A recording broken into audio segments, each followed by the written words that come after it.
जय हिंद मेरे प्यारे दोस्तों। द ग्लोबल स्टडी पॉइंट में आप सभी का हार्दिक स्वागत अभिनंदन है। दोस्तों, मैं आप लोगों के लिए 10,000 प्रश्नों का बूस्टर डोज लेके आया हूँ, जो कि निरंतर क्लास वाइज क्लास जो है चलते रहेगा।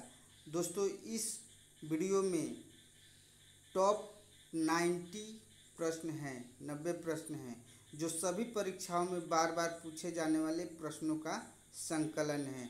जैसे Bihar police, SSC, MTS, SSB, RPF, CRPF, NTPC, STET, CGL, BSSC group D, यानी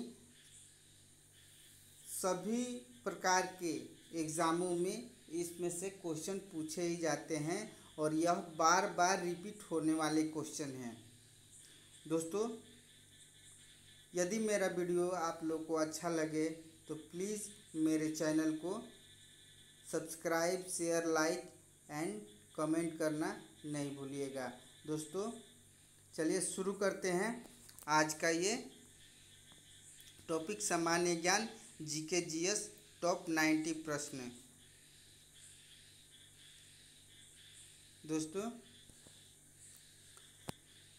एक शेर है कि राह देखेंगे तुम्हारी चाहे जमाने लग जाए, राह देखेंगे तुम्हारी चाहे जमाने लग जाए, या तो तू आ जाए या हम ठिकाने लग जाए।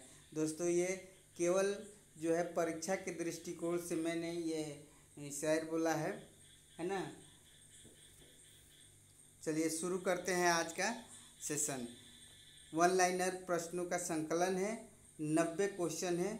आप एकदम ध्यान पूर्वक इसको देखिए और मुझे पूरा उम्मीद है कि आप लोग को ज़रूर इन सारे प्रश्नों में से हेल्पफुल होगा। किसी भी एग्ज़ाम में आप बैठ रहे हैं, ऑल इंडिया किसी भी एग्ज़ाम में बैठ रहे हैं, उसमें ज़रूर आपको सहायता मिलेगा ये क्वेश्चन, इन क्वेश्चनों में से, इन प्रश्नों में से। चलिए शुरू करते हैं। आज का पहला प्रश्न है, वर्धमान महावीर अथवा जीन क्यों कहा जाता है? वर्धमान को महावीर अथवा जीन क्यों कहा जाता है? तो सही उत्तर, इसका उत्तर हो जाएगा सुख दुख पर विजय पाने के कारण। सुख दुख पर विजय पाने के कारण वर्धमान को महावीर अथवा जीन कहा जाता है। 2 नंबर है, किसने कहा था कि राजा को मंदिर का धन जब्त कर लेना चाहिए? कौटिल्य ने।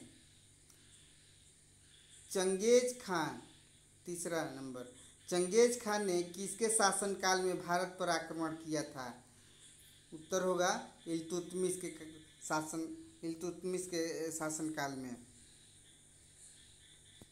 अगला क्वेश्चन है, नादिर शाह, 4 नंबर है, नादिर शाह ने किसके शासनकाल में भारत पर आक्रमण किया था? मुहम्मद शाह के शासनकाल में। फटाफट इसको क्वेश्चन को आप लोग देखते रहिए और आप भी मेरे साथ ध्यान से सुनते रहिए, है ना। मैं उम्मीद करता हूँ कि आप लोग को यह सेशन बहुत ही अच्छा लगेगा, जो कि आपको सभी एग्ज़ामों में सहायता देगा। चलिए अगला क्वेश्चन है, घसीटी बेगम, राजबल्लभ, शौकत जंग किसके प्रधान शत्रु थे? तो उत्तर हो जाएगा इसका सिराजुद्दौला के। 6 नंबर है, भारत के स्वतंत्रता संघर्ष के दौरान डिसेंट एजुकेशनल सोसाइटी नामक संस्था की स्थापना किसने की? तो उत्तर हो जाएगा बाल गंगाधर तिलक ने।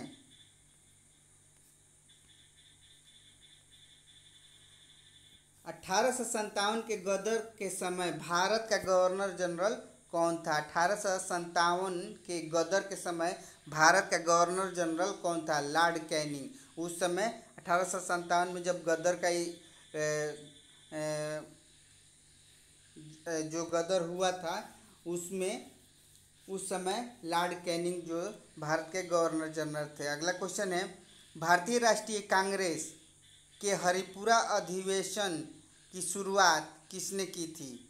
अधिवेशन की अध्यक्षता किसने की थी? तो सुभाष चंद्र बोस। इसका सही उत्तर हो जाएगा सुभाष चंद्र बोस। चौरी चौरा कांड कब हुआ था? चौरी चौरा कांड कब हुआ था? 4 फरवरी 1922 को। चौरी चौरा कांड 4 फरवरी 1922 को हुआ था। भारतीय भारतीय भार भारतीय भारतीयों के लिए है, भारत भारतीयों के लिए नारा।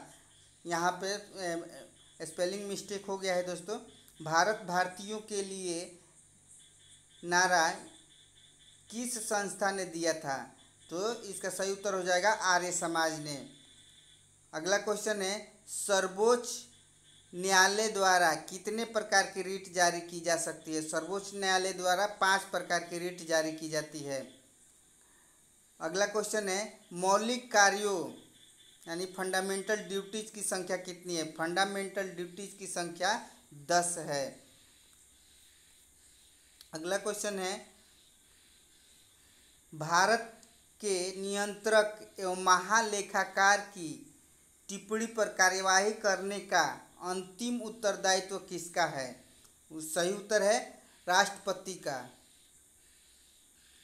अगला क्वेश्चन है, भारतीय संविधान के किस अनुच्छेद में ग्राम पंचायतों का वर्णन है? तो अनुच्छेद 40 में। भारतीय संविधान के अनुच्छेद 40 में ग्राम पंचायतों का वर्णन किया गया है। चलिए अगला क्वेश्चन है, 15 नंबर क्वेश्चन है, नियंत्रक एवं महालेखा परीक्षक कंट्रोलर एंड ऑडिटर जनरल की व्यवस्था भारतीय संविधान के किस अनुच्छेद में की गई है? तो भारतीय संविधान के अनुच्छेद 148 से 151 तक में किया गया है। अगला क्वेश्चन है, म्यांमार को सीमा से म्यांमार के सीमा से मिलने वाले भारतीय राज्य कौन कौन से हैं? तो म्यांमार के सीमा से मिलने वाले भारतीय राज्य जो है मिजोरम हो जाएगा, मणिपुर हो जाएगा, नागालैंड हो जाएगा, अरुणाचल प्रदेश हो जाएगा, जो कि म्यांमार के सीमा से ये लगते हैं। अगला क्वेश्चन है, भारत की सबसे लंबी सुरंग जवाहर सुरंग किस राज्य में है? तो यह जम्मू कश्मीर में है। अगला क्वेश्चन है, यूरोप और अफ्रीका को कौन सा जलडमरू मध्य अलग करता है? तो उत्तर हो जाएगा जिब्राल्टर जलडमरू मध्य। अगला क्वेश्चन है कि विंध्याचल और सतपुड़ा के पहाड़ियों के बीच से होकर बहने वाली नदी कौन सी है? तो नर्मदा नदी हो जाएगी। अगला क्वेश्चन है, कौन सी बैंक विदेशी मुद्रा अकाउंट ऑपरेट करने के लिए अधिकृत है?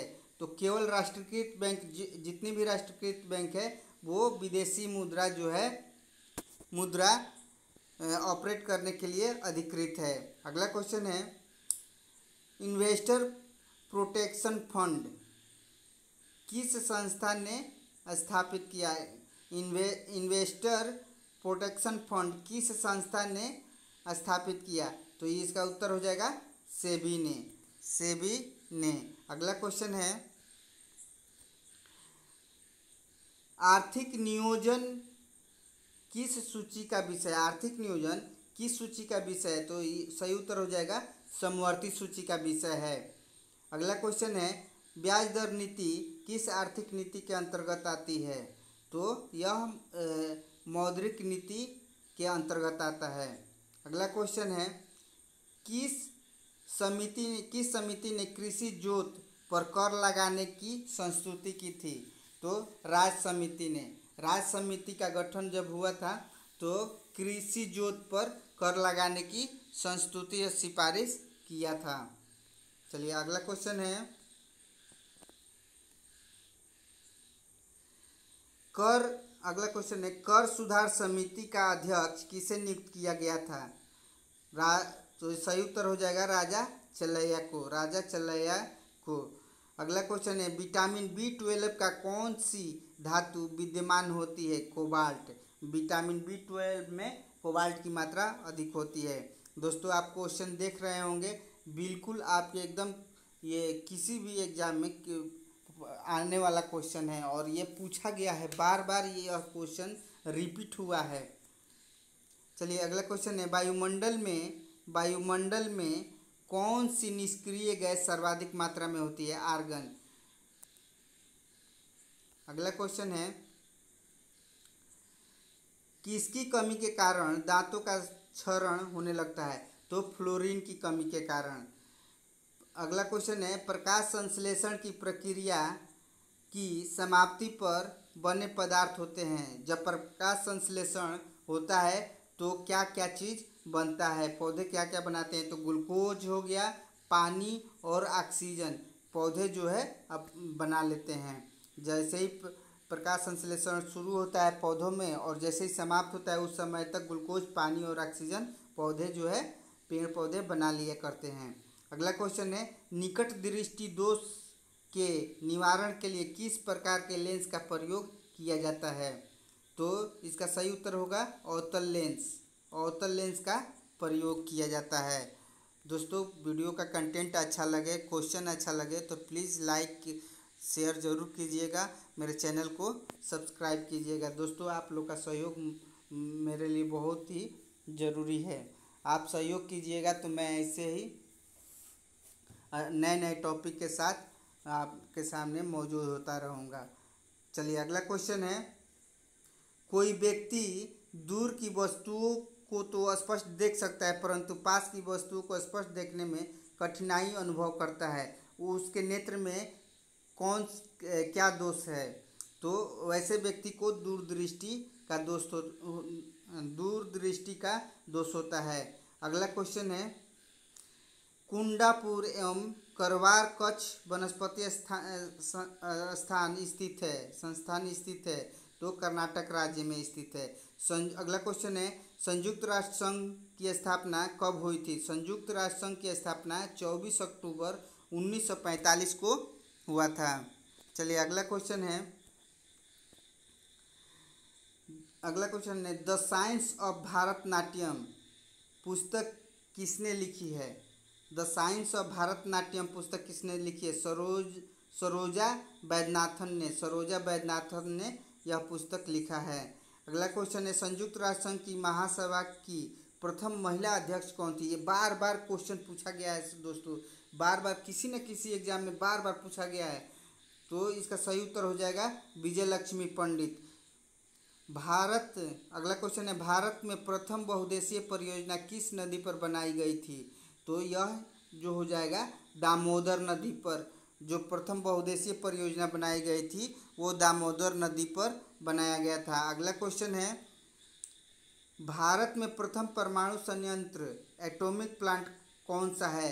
तो तारापुर परमाणु संयंत्र। इसका सही उत्तर होगा तारापुर परमाणु संयंत्र। अगला क्वेश्चन है, एलोरा के प्रसिद्ध कैलाश मंदिर का निर्माण किसने करवाया था? ये भी बहुत बार क्वेश्चन पूछा गया है एग्जामों में, है ना। तो राष्ट्रकूट शासक कृष्ण प्रथम ने बनवाया था। राष्ट्रकूट शासक कृष्ण प्रथम ने बनवाया था। अगला क्वेश्चन है, विश्व बैंक किस अन्य नाम से भी जाना जाता है? तो विश्व बैंक को दूसरे नाम से international bank for reconstruction and development, इसका एक दूसरा नाम भी है। चलिए अगला क्वेश्चन है, क्वेश्चन 40 नंबर क्वेश्चन है, किसी राज्य का सर्वोच्च विधि अधिकारी कौन होता है? किसी भी राज्य का सर्वोच्च विधि अधिकारी कौन होता है? तो एडवोकेट जनरल। जो सर्वोच्च अधिकारी होता है उसको विधि अधिकारी जो होता है उसको एडवोकेट जनरल कहते हैं। अगला क्वेश्चन है, किस प्रधानमंत्री के शासनकाल में संपत्ति के अधिकार को मौलिक अधिकार की सूची से हटा दिया गया? तो उस समय जो प्रधानमंत्री थे जब ये हटाया गया तो मोरारजी देसाई थे। अगला क्वेश्चन है, चिपको आंदोलन किस विषय से संबंधित है? चिपको आंदोलन जो है वन संरक्षण से संबंधित है। चिपको आंदोलन सुंदरलाल बहुगुणा के द्वारा यह प्रारंभ किया गया था। चलिए अगला क्वेश्चन है, यूनाइटेड किंगडम में शामिल है। यूनाइटेड किंगडम में कितने देश शामिल हैं? तो इंग्लैंड हो गया, उत्तरी आयरलैंड हो गया, स्कॉटलैंड हो गया, वेल्स। ये चारों पांचों जो देश हैं, चारों देश हैं जो यूनाइटेड किंगडम के अंदर शामिल है। अगला क्वेश्चन है कि बुद्ध के उपदेशों का संकलन किस ग्रंथ में है? दोस्तों महात्मा बुद्ध से संबंधित, महावीर से संबंधित ये बहुत बार क्वेश्चन जो है एग्जामों में रिपीट होता रहता है। तो महात्मा बुद्ध के उपदेशों का संकलन विनय पिटक में है। अगला क्वेश्चन है इब्राहिम खां गर्दी एक महत्वपूर्ण सैनिक अधिकारी था। किसका सैनिक अधिकारी था महत्वपूर्ण? तो पेशवा बालाजी बाजीराव का। चलिए अगला क्वेश्चन लेते हैं। तैमूर ने किस सुल्तान के शासनकाल में भारत पर आक्रमण किया था? तैमूर ने किस सुल्तान के शासनकाल में भारत पर आक्रमण किया था? सही उत्तर हो जाएगा नसरुद्दीन मोहम्मद के काल में। सैयद वंश का संस्थापक कौन थे? तो सैयद वंश का संस्थापक खिजरा खां थे। अगला क्वेश्चन है लॉर्ड कॉर्नवालिस ने स्थायी बंदोबस्त किसके साथ किया था? तो उस समय जितने भी जमींदार थे उन सभी के साथ में लॉर्ड कॉर्नवालिस ने स्थायी बंदोबस्त की व्यवस्था की थी। चलिए अगला क्वेश्चन है क्रांतिकारियों की गुप्त संस्था अभिनव भारत को किसने संगठित किया? तो बीडी सावरकर। चलिए अगला क्वेश्चन है कांग्रेस के प्रसिद्ध लखनऊ अधिवेशन 1916 के अध्यक्ष कौन थे? तो एसी मजूमदार थे। अगला क्वेश्चन है सुभाष चंद्र बोस को देश नायक किसने कहा था? तो ये तो आप लोग को सबको मालूम होगा कि सुभाष चंद्र बोस को देश नायक है रविन्द्रनाथ टैगोर ने कहा था। अगला क्वेश्चन है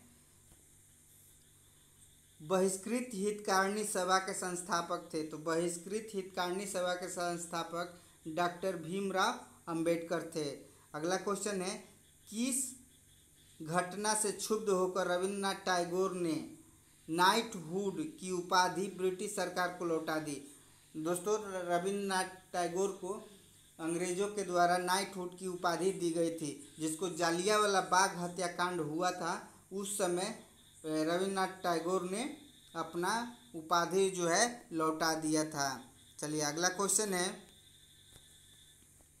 भारतीय संविधान के किस भाग में राज्य के नीति निर्देशक सिद्धांत दिए गए हैं? तो भारतीय संविधान के भाग 4 में अनुच्छेद 36 से 51 तक में नीति निर्देशक सिद्धांत दिए गए हैं। चलिए अगला क्वेश्चन है भारतीय नागरिकों को कितने मौलिक अधिकार प्राप्त है? तो भारतीय नागरिकों को टोटल 6 मौलिक अधिकार प्राप्त है। पहले 7 था लेकिन ये बाद में संपत्ति के अधिकार को मौलिक अधिकार की श्रेणी से हटा दिया गया। चलिए अगला क्वेश्चन है कलकत्ता बम्बई मद्रास में उच्च न्यायालय की स्थापना कब की गई? तो 1861 ईस्वी में। कलकत्ता बम्बई मद्रास में 1861 ईस्वी में उच्च न्यायालय की स्थापना की गई। अगला क्वेश्चन है किसी राज्य में विधान परिषद को किस प्रकार समाप्त किया जा सकता है? किसी राज्य में विधान परिषद को किस प्रकार समाप्त किया जा सकता है? तो उसके लिए एक प्रक्रिया उस राज्य की विधानसभा द्वारा इस आशय का प्रस्ताव पारित करने के पश्चात संसद के द्वारा, यानी विधानसभा में पहले प्रस्ताव जो है लाया जाएगा, उस पर पारित किया करने के बाद संसद के द्वारा ये जो है विधान परिषद को समाप्त किया जा सकता है। चलिए अगला क्वेश्चन है संसद का संयुक्त अधिवेशन को आहूत कौन करता है? तो संसद के दोनों सदनों को आहूत केवल जो है लोकसभा के जो स्पीकर होंगे वही कर सकते हैं। चलिए अगला क्वेश्चन है सह्याद्री रेंज को किस अन्य नाम से भी जाना जाता है? तो पश्चिमी घाट के भी नाम से जाना जाता है। सह्याद्री रेंज को पश्चिमी घाट के नाम से भी जाना जाता है। अगला क्वेश्चन है, कोयना जल विद्युत परियोजना किस राज्य में स्थित है? कोयना जल विद्युत परियोजना महाराष्ट्र में स्थित है। अगला क्वेश्चन है, अफीम के सर्वाधिक व्यापार के संबंध में कौन से 3 देश द गोल्डन क्रिएसेंट के रूप में जाने जाते हैं? तो अफगानिस्तान हो गया, पाकिस्तान हो गया, ईरान। यहाँ पर अफीम की खेती सर्वाधिक होती है। चलिए अगला क्वेश्चन है, कील नहर किन 2 समुद्रों को जोड़ती है? तो बाल्टिक सागर और उत्तर सागर को जोड़ती है कील नहर। चलिए अगला क्वेश्चन है, अमरावती, भवानी, हेमावती तथा काबिनी किस नदी की सहायक नदियां हैं? तो कावेरी की नदियां हैं। कावेरी नदी की ये सब सहायक नदियां हैं। चलिए अगला क्वेश्चन है, नींबू में मुख्यतः कौन सा एसिड उपस्थित रहता है? तो साइट्रिक एसिड उपस्थित रहता है। चलिए अगला क्वेश्चन है, दोस्तों वीडियो का आप देख रहे हैं कि कितना अच्छा प्रश्न जो लेके आए हैं। आप प्लीज़ मेरे चैनल को सब्सक्राइब कीजिए, लाइक कर लीजिए और कमेंट कीजिए, सुझाव दीजिए मुझे कि कैसा लगा आप लोग को वीडियो मेरा। चलिए अगला क्वेश्चन है कि वास्तविक सूर्योदय के कुछ समय पहले ही सूर्य दिखाई देने लगता है, यह किस कारण होता है? यानी सूर्य उदय के कुछ समय पहले ही सूर्य दिखाई देने लगता है, तो यह सब वायुमंडलीय अपवर्तन के कारण होता है। अगला क्वेश्चन है, भोजन में लौह की कमी से कौन सा रोग होता है? तो एनीमिया रोग होता है। भोजन में अगर लोहे की कमी हो जाएगी तो एनीमिया रोग का होने की भरपूर संभावना होती है। चलिए अगला क्वेश्चन है, जल में पानी का बुलबुला किसकी भांति का व्यवहार करता है? तो यह जल में जो पानी का बुलबुला बनता है तो अवतल लेंस की भांति ये व्यवहार करता है। अगला क्वेश्चन है, पीतल के निर्माण में कौन सा धातु प्रयुक्त होता है? तो पीतल के निर्माण में जस्ता और तांबा का उपयोग किया जाता है। अगला क्वेश्चन है कि भारत में कच्छ वनस्पति स्थल सुंदरवन स्थित है, तो पश्चिम बंगाल में यह स्थित है। चलिए अगला क्वेश्चन है, श्रीवर्धन, वैतरणा, मालवन, बेलदूर तथा अचरा रत्नागिरी कच्छ वनस्पति स्थान स्थित है, तो यह सब महाराष्ट्र में स्थित है। अगला क्वेश्चन है, ज्ञानपीठ पुरस्कार से सम्मानित होने वाली प्रथम महिला कौन है?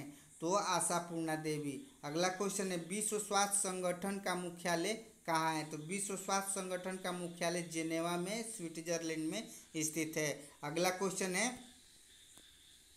किस नदी को दक्षिण का गंगा कहा जाता है? तो दक्षिण का गंगा गोदावरी नदी को कहा जाता है।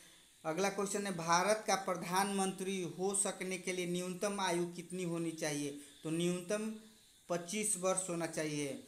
25 वर्ष है तो आप भारत के प्रधानमंत्री बन सकते हैं। अगला क्वेश्चन है, प्रथम भारतीय कमांडर इन चीफ कौन थे? तो प्रथम भारतीय commander in chief general KM Cariappa थे।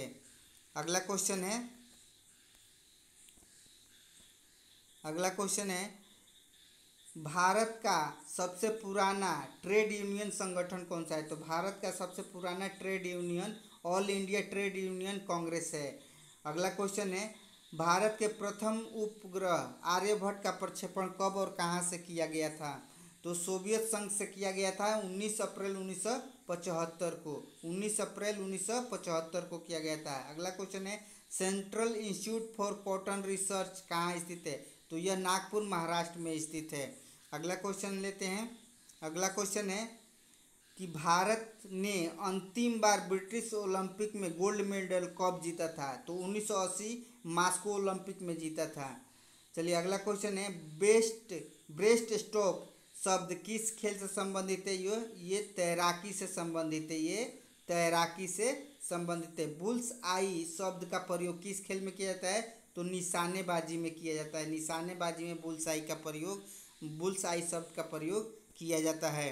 अगला क्वेश्चन है, न्यूक्लियर नॉन प्रोलिफरेशन ट्रीटी किस वर्ष प्रभावी हुआ? तो 1970 में से प्रभावी हुआ। अगला क्वेश्चन है, स्वतंत्र राष्ट्र के रूप में इजराइल का जन्म कब हुआ? तो इसका सही उत्तर हो जाएगा 1948 में, यानी भारत से 1 साल बाद।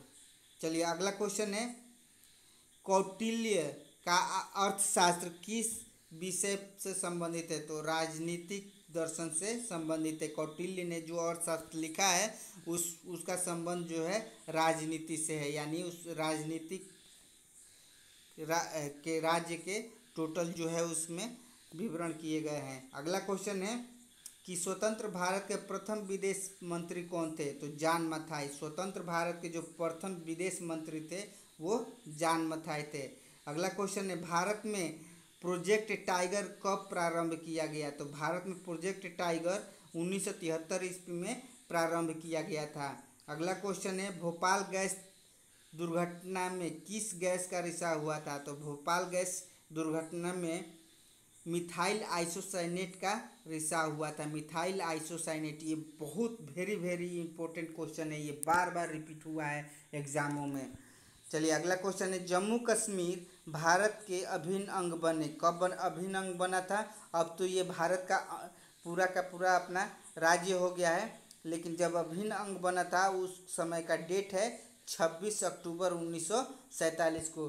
दोस्तों मेरा वीडियो यहीं समाप्त होता है। उम्मीद करता हूँ कि आप लोग को बहुत अच्छा लगा होगा, और मेरे दोस्तों आप सभी से निवेदन है कि मेरे चैनल को सब्सक्राइब कीजिए, लाइक कीजिए, कमेंट कीजिए। धन्यवाद। जय हिंद।